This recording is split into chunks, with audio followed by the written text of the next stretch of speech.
greetings to our subscribers worldwide. It's February 2021, and after 5 months on YouTube, now we have more than 7,000 subscribers, more than 500,000 views, and more than 500,000 minutes watched. We are very thankful that you keep on watching our videos. So, as we are primarily a review center for IELTS, OET, and PTE, it is our obligation not just to prepare you for English examinations, but at the same time, we would like to help you in securing a visa in going to the 6 countries that require an English test, namely US, UK, Australia, Canada, New Zealand, and Ireland.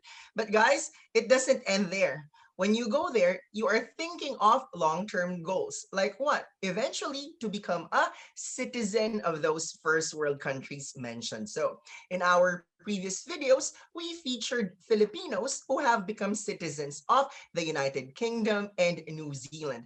Now, we are very fortunate because a very credible resource person for the United States of America has agreed to be our speaker for this collaboration. She is none other than Miss Jean Olivar, representing Ipass Processing and Lefora Nursing Group for the United States of America. So she first arrived in the United States in 2006, and now 2021, 15 years of working as a nurse in Texas, USA. First things first, Miss Jean, will you please greet our audience and our subscribers? Good evening, everybody. Okay, so for the first part of our collaboration, we're going to focus on general questions. And the second part, we're going to focus on nursing questions. By the way, if you want, perhaps you can bring out a pen and paper and take some notes, because what we have for today is a credible resource person who is also working with consultancies and recruitment agencies to the United States of America. So definitely she knows a lot. If you want to talk to someone who knows the most important details of going to the United States of America, she is the best person to talk to. So let's begin with the first question. United States of America is apparently one of the most popular countries in the world for immigrants. So will you please give us an idea, Miss Jean, of the benefits of living in the United States of America? Okay. The benefits of living here in America. The first one is we have vast opportunities for nurses here. So, like if you are still young and to you want to upgrade yourself, you can study as a nurse practitioner or in doctors in nursing, the DNP, and all the other certifications that you want to get. Like if you are a critical nurse, you can get a certification for critical care nursing, a certification for emergency nursing, all the those nurses who have a lot of suffixes in their after their names. You can get all of that if you want. But for me, I feel that I don't want to upgrade anymore. Like I don't want to study anymore. I'm just contented for what I have now. My life is not so busy. It's not so demanding anymore. So and I hate research, so I don't want to go into masters in nursing or any other else. So I'm just contented for what we have. But if you are young and you are ambitious, you want to be a director in nursing in a certain floors, then you can go ahead and be and you have all those offices in your last name. And Okay. the next one, also the healthcare here in America. If you have a very good insurance, like I have, what I have here in my hospital, when I had a surgery, I only paid $100. When I had my cesarean section, when I was still in Michigan, I only paid like $100 also. So it depends on your insurance. If you have a very good one, and you won't be paying as much as you don't have one. I saw one of the speakers in the previous talk show that you have that they were he was saying that when you have a cesarean section here, you're going to have a delivery, you will be paying like 20,000. No, it's not. It depends on your on the insurance that you have. uh but if you really don't have an insurance, it's kind of expensive, but there are a lot of like things that you can do to have to apply in the Medicare or Medicaid, that it will lessen your lessen your pay. And also, every time that you go to a doctor or urgent care clinic, we will only pay like $20 copay, and our medicine is free right now. It's free. Before, we have to pay like $10 for every medicine, but now it's all free. Also, for the education, um our children, so the very reason why we want to come here in America is to have a better future for our children. And education here is for elementary and for high school, it's free. My eldest child is in nursing right now, and she is top under class, and she has a grade top A, what do you call that, A, grade A or whatever. But she has a very high grades. So when she is in nursing, she has like 2,000, 10,000. I think she has a 10,000 grant. So I'm paying only a little of her tuition for nursing. So that's the most of the benefits that you can get here in America. So, guys, healthcare wise, education wise, definitely you won't regret if you're going to the United States of America. If I may share, my aunt, who's formerly based in Davao, hi, shout out to my aunt, Miss Jessica Temporal. She's also working in Texas. Well, she's not a nurse, but she's in the school industry. So, both Miss Jean and my aunt are based in Texas. And I'd like to ask, because Texas is one of the most popular states for Filipinos. What is it like to live in Texas? There's a big Filipino community, support group. What are the best reasons to settle in Texas? The best reason to settle here in Texas is, for me, it's the weather wise. Weather wise, it's very nice. Not really nice. Texas is hot. Whenever it's summertime, it we will go up to like 101 degrees. But everything here, it's air conditioned. Your house is air conditioned. The hospital, wherever you go, the malls, your car is air conditioned. So there's no reason for you to complain that it is so hot. If you are a day person, then probably if you like the outdoors, then you might say, it's so hot.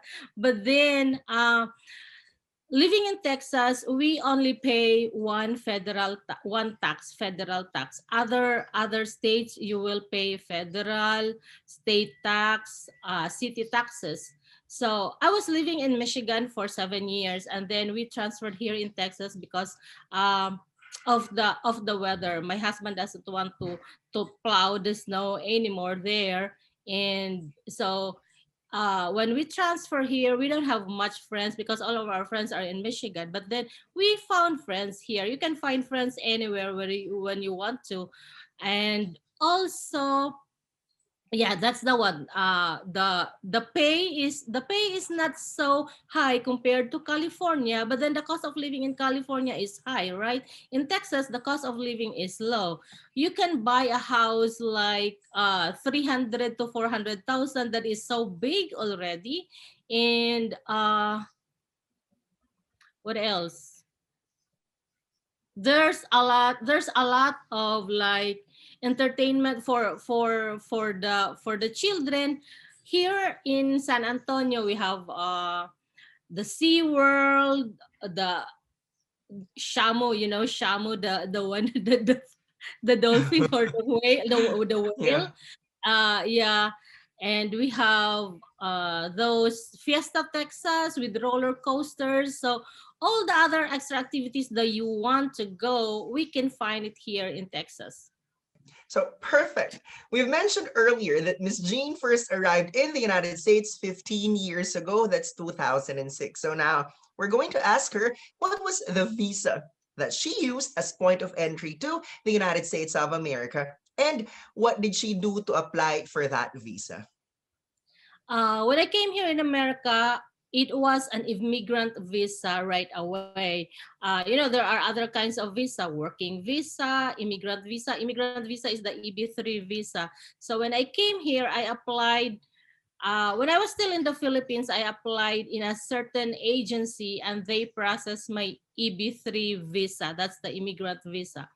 So it took me only 9 months when they process the papers, and then after 9 months I flew here in America. So it was a very quick process for me. That's the time when US is open. They need a lot of nurses, and so the process for me is very quick. I only waited for 9 months and then I come here. And also when I arrive here, I already I bring my husband and my daughter right away, so we came here all together. Guys, if you don't know, if you have not known this by now, 2006, that's a very memorable year for me because that's when I first started teaching IELTS. That was really the peak of the recruitment of the United States of America. That's why I'd like to verify this, that yes, the process during that time was so quick. Imagine Miss Jean was able to process her papers in just 9 months. What's the benefit when you apply for EB3 immigrant visa? It's only the principal applicant who needs to submit the necessary documents, like you need to pass an examination and so on. But then again, you can bring your spouse, you can bring your kids. The best news, it's not just the principal applicant who is granted an immigrant status, it's the entire family. So imagine when you go to other countries, you still need to apply for student visa. You're going to pay for tuition fee, you need show money and all that. But since you're going to the United States of America, it is the employer who, so to speak, sponsors your visa application. That's why you don't need show money. At the same time, it is the employer who usually pays for the airfare. It will also help you settle in the beginning. And somewhere along the way, if you decide not to work for that hospital anymore, in the case of Miss Jean, she worked in Michigan for 7 years, then she transferred to Texas. This is the best news when you're applying for EB3 immigrant visa because you have the freedom to do what you want after quite some time. Unlike if you're going to other countries and you're applying for working visa, sort of you are tied to this particular hospital, and if things don't go your way, you might encounter other problems. You might end up going back to the Philippines because you're just on working visa. You are not a permanent resident. You are not a citizen. So this is the best news that United States of America is offering you guys. You are hitting two birds with one stone. You apply for a visa, you're granted immigrant status. At the same time, you have guaranteed employment even before you leave the Philippines. So now let's take a look Oh, at, actually, hold on. Let me clarify you. They might think that I was tied up with the agency for 7 years. No, it was only okay. for 2 years. So the agency that I had who helped me, I only worked there for 2 years.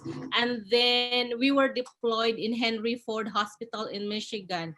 After that, the hospital absorbed us. So they still need nurses. So we applied there, and then I worked there for the next 5 years. So all in all, the years that I stayed in Michigan was 7 years, but I was only working for the agency who sponsored me only for 2 years.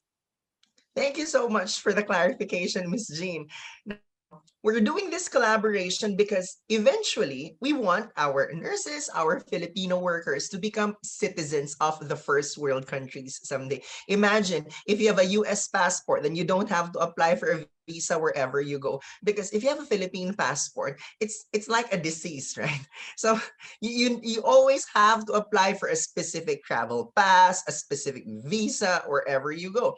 And the downside, it's not as if all countries have an embassy based in Metro Manila. So if you want to go to, say for instance, to a safari in Africa, you have to go elsewhere, like in Malaysia or Singapore, to apply for a visa. However, if you have a US passport, you can go wherever you want. You don't have to apply for visas anymore. So that's one of the benefits if you are a citizen, a passport holder of the United States of America. So in the case of Miss Jean, we're going to ask for her experience. How did you apply for citizenship in the United States of America? So one of the requirements to be a citizen in the United States is you have to have stay you have to stay here in America for like 5 years, and then you can apply. But for us, yeah, 5 years. But for us, for after 4.5 years, you can start applying. So we paid I think 1,000 right now. When I was looking at online in uscis.gov, the fee is like 1,170. I'm not so sure way back then how much was it, but I think it was also like $1,000 more, at $1,000. So 4.5 years we started processing our papers, and then after that you will receive an email that they have approved your application. And then after that you have to go to for an interview on the embassy, and then they will interview you. You will be asked for at least 10 questions about the citizenship. Then if you pass, then you will have your naturalization certificate. And then of course you will be carrying your US flag, your little bit US flag. So imagine, guys, in the case of the applicants, say for instance, if you're granted a visa in 2021, you fly to the United States, possibly by 2026, you already have your US passport. You're a US citizen in 5 years. And I tell you, time flies so fast. 2026, it's just like next week. Because when you're busy working in the United States, you don't really count the months, you don't really count the years. And voila, now you are ready to apply for citizenship. So that's the first part, general questions related to the United States of America. But now we move on to, we want to focus on nursing. But why nurses? Because apparently in the Philippines, roughly 65 to 75% of the candidates taking English examinations are nurses. So when we say English examinations, it could be IELTS, TOEFL, PTE, OET. So knowing that USA was actually the reason why a lot of Filipinos took up nursing in 2003 to 2007. Yes, if I'm not mistaken, because I looked at the statistics of PRC, 2008 to 2012, that's the record-breaking number of Filipinos who took the local board examination. So now, knowing that USA is the third most populous country in the world next to China and India, that means to say they need a lot of healthcare workers. So now we're going to ask Miss Jean. She's a nurse herself. Will you please give us an overview of the nursing opportunities in USA in general? Oh, nursing opportunities. So there is a big demand of nurses here in the United States because, you know, there are a lot of aging population here. And so that's why we need a lot of nurses who will take care of those population. And so for nursing opportunities, either you will be at the medical surgical floor. Most of the recruitment agencies prefer that you will have an experience in the medical surgical, because almost all, like in the medical surgical floor, in the telefloor, ICU, CCU, like there is a lot of need. They need a lot of nurses on those areas. I find that some of the recruitment agencies are not so recruiting for nurses in the PD, but but we still have a lot of open jobs here for PD department. I'm not so sure why they prefer to have those nurses in the medical surgical floor than in PD department. So critical nursing is also a very big demand because especially now that we have a lot of cases like COVID right now, and most of the ICUs are so full. So even nurses who those nurses who wants to be travel nurses, who are paying, you can imagine those travel nurses are being paid like 105 an hour, compared to nurses who are at the bedside medical surgical. Here probably in in Texas, the base pay is like 34, 35. But if you are working as a traveler nurse, you will be earning like 6,000, 8,000 in a week. So like if you are very, very like, I mean, you want to work hard, like Monday to Sunday, you can work uh if your body can work with that. So you can just imagine 100 an hour for 12 hours. Some states will pay after 8 hours, they will be paid overtime pay. Like in California, I was told that after 8 hours, it's time and a half. And if you are a travel nurse, 100 an hour as a travel nurse, you can just imagine how big is your paycheck. What else? If you don't want to work in the hospital, dialysis nursing, there are a lot of nurses working in the Vita, Fresenius. You can just imagine, like a lot of people here in the United States have like end stage renal disease. So and they are treated Monday, Wednesday, Thursday, or Tuesday, Thursday, Saturday. And a lot of population has end-stage renal disease failures, end-stage renal disease, I mean. So hemodialysis nurses are also in demand. Um, if you don't want to work in that area, like in my hospital, there are also like in my case, I'm not working at the bedside. I work as a physician liaison in the office in the hospital. uh some of the nurses who are working as utilization management, in the Philippines, they are working in the BPO companies. They do utilization management, case management, something like that. So there are also nurses who are working in those areas. If you don't want to work, like I myself has a back problem already because I work in the ICU and I hurt my back for 3 years. I work in ICU, so now I cannot work at the bedside. So I prefer to be working in my desk job right now. So yeah, there's a lot of opportunities, like a lot of areas that you can work in a home care also. Like I have experience working as a home care nurse in Michigan for like 3 years. So, and because of like the patients who are discharged from the hospital, they still have to have continuing care when they are at home. So if you want to be work if you want to work as a home care nurse, then you can do that too. There are also a lot of home care nursing who are hiring nurses here. What else? So hospital, utilization management, home care, dialysis. I think that's the most that we have opportunities here.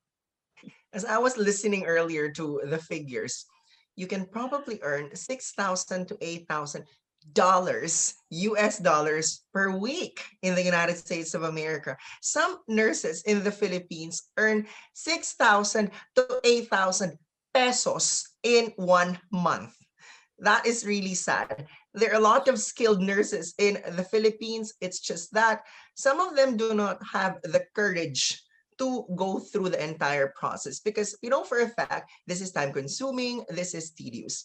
Well, let's admit it, money is the number one motivation why you want to go abroad. That's number one. Well, number two, all the benefits that come with it. Eventually, you become a citizen, and then the benefits for your kids, and so on for a brighter future. Some people don't actually do it for themselves, they do it for the kids, so that eventually, when their kids finish, let's say, their college education, they have a, a lot of opportunities. And that's something that you can pass on to your kids. That's perhaps the best legacy you can give them, a citizenship to the United States of America. And education, well, it's not very common to have someone who has finished college education in the United States of America. Perhaps that's the best gift that you can give for your kids.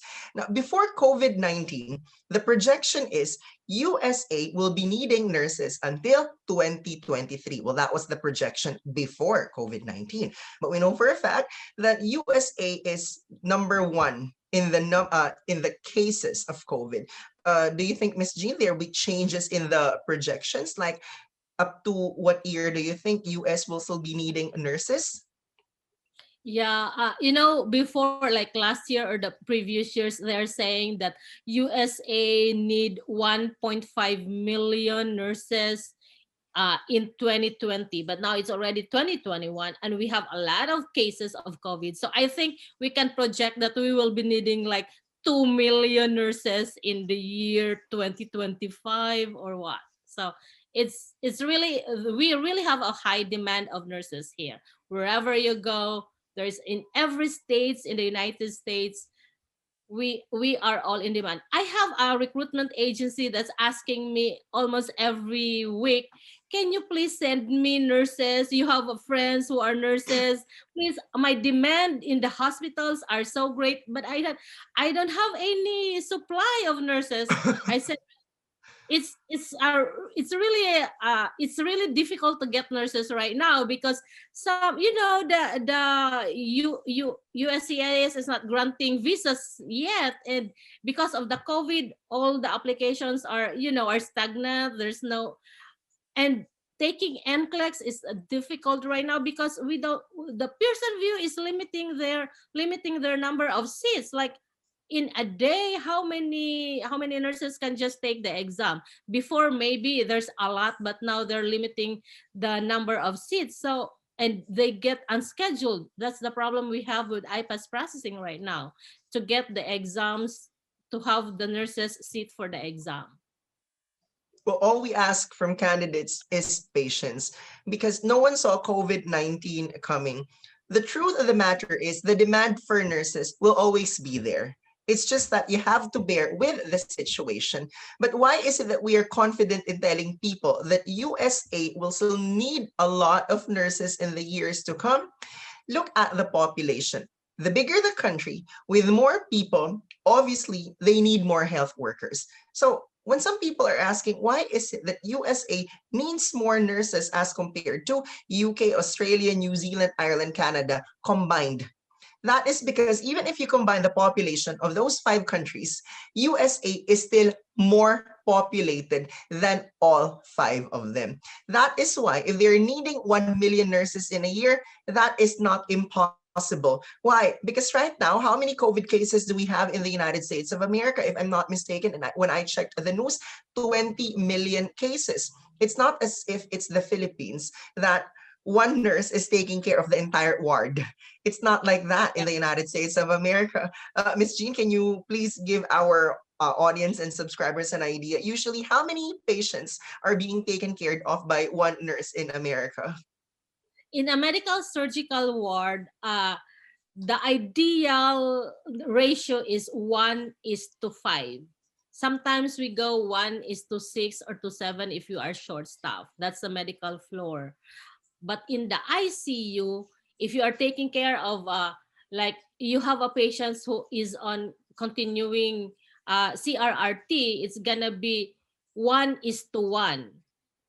And if you have two intubated patients, the other one is stay not really stable, and the other one is kind of stable, so you will have 1:2.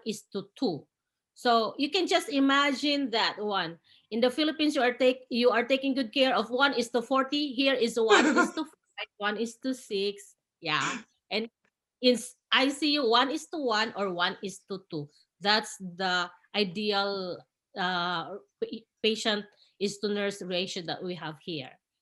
Imagine Philippines, one is to ward, one is to One. 40 patients, but in the United States, 1 to 5. That's the ideal ratio. But when they're short staffed, 1:6, 1:7. But look at the number of cases, like 20 million COVID cases. So safe to say, USA is needing at least what? At least 4 million nurses. And that is actually an urgent demand. That's an urgent need.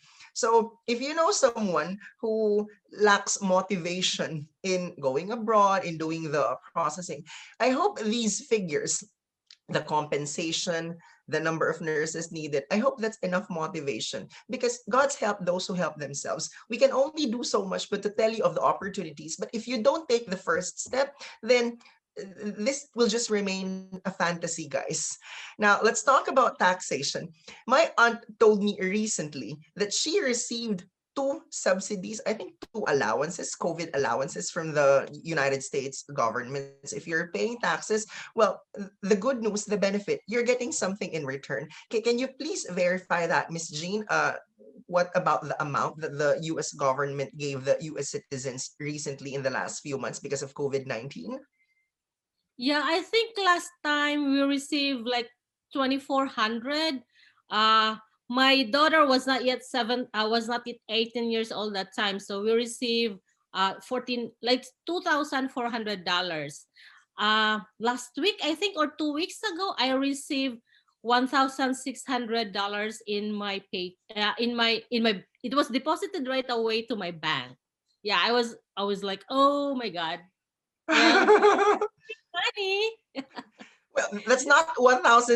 That's not 2,400 pesos, ladies and gentlemen. That's US dollars. So 2,400, multiply that by 50. That's more than 100,000 pesos coming from the US government. Well, locally in the Philippines, I know some people who have not even received financial assistance.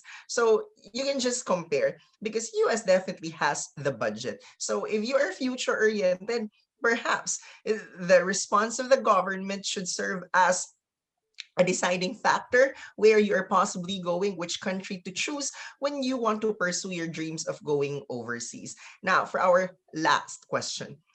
We have a lot of Filipino nurses deployed all over the world. In fact, when we launched our online review March last year because of COVID-19, that's when I realized, oh my God, there are Filipinos literally in every country in the world.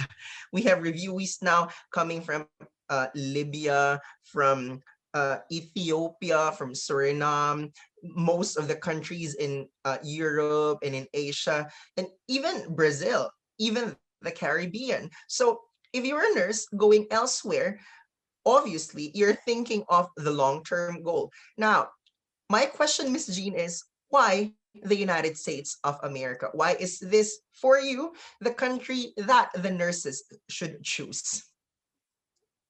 I think firstly is the compensation.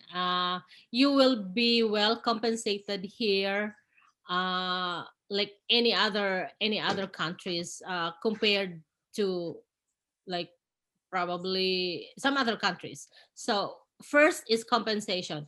If you so as I said before, if you are a very hardworking nurse, you can get as much as $100 per hour compensation for travel nurses. Those nurses who are like nurse anesthetists, I think they are also paid like more than $100 per hour. So if you are into that preoperative nursing and nurse anesthetist, you can do that also if you like. And yeah, so first is the compensation, and secondly, you can like the benefits for the children, children, the free education, and also uh, compared to living in the Philippines than here, I think we all know that you will be living comfortably here. Well, personally, there are a lot of tourist attractions in the United States of America. There are 50 states to choose from. You'll never run out of an interesting travel destination when you go to the United States of America. And personally, I was just thinking out loud, when you're in the United States, you can go to the Caribbean anytime because there are a lot of cruise ships. Uh, there are a lot of companies offering travels to uh, Central America, Mexico, or the Caribbean. So those are some of the benefits when you become a citizen of the United States someday. Because guys, we do not work we do not live to work. We work to live. That's why there has to be a life and work balance. So you don't keep on working and working and working all the time. You work and then you enjoy the benefits. Well, if you're in the Philippines, you keep on working, but it's just that sometimes you feel too tired because you're not getting enough benefits in return. So that perhaps spells the difference between working in a first world country and a third world country like us. Now, we know for a fact that Miss Jean is a very busy person, and we are so grateful, we are so thankful that she has taken the time to share with us her knowledge. If you listen to her, she sounds very credible. She knows what she is saying. She can perhaps mention an experience here, an experience there, and she has the connections because she's talking to immigration lawyers, visa consultancies, and recruitment agencies for the United States of America. So, guys, I hope that after watching this video, it will help you in deciding what to do in the next few weeks, in the next few months, because here we are offering you inspiration. Now, what's left is for you to help yourself. So once again, we would like to thank Miss Jean, iPass Processing, Lefora. Shout out to Sir Luis. Hi, Sir Luis. Hi to Miss Rachel. Guys, if you also have suggestions on what we can possibly talk about in the future, please do not hesitate to message us. So once again, this is Sir Ervin. This is Miss Jean saying thank you for your time. God bless, guys. Happy 2021. Thank you for having me, Sir Irvin. Thank you, guys. Bye bye.